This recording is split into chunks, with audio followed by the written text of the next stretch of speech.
All right, as you can see, the Corvette is back together. So this is what Brian learned. You'll need to loosen up your exhaust from your headers, and you're going to need to take off the resonator and the mufflers from the tailpipe. You're going to need to drop down your swing arm here. Your sway bar. You're going to need to unhook your fuel line here. You're going to drop the tank. We worked on it all day yesterday. Well, we being Brian, and we ended up about 7:30 last night finishing getting the testing done to make sure that we could get pressure that we need to crank the car, and we did.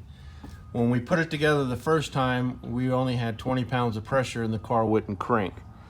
We determined that the two lines coming out of this tank and hooking to this tank where the crossover is were not properly sealed.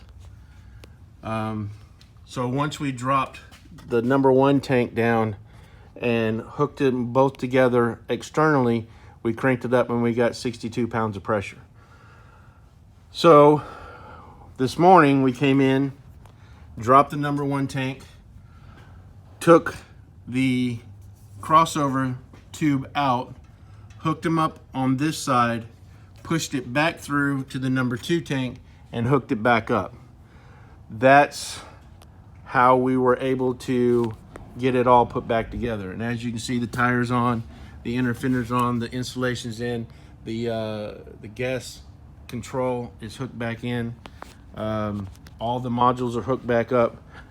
A lot of people ask on a scale from 1 to 10, how difficult of a project is this?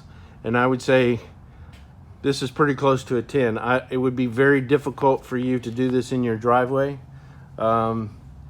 and be prepared for a very long day and trying and aggravating.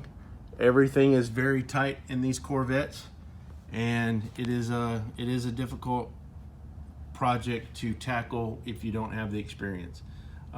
Next video we'll show it running, and we'll be putting in the 2.5 bar map sensor. Thank you. Bye.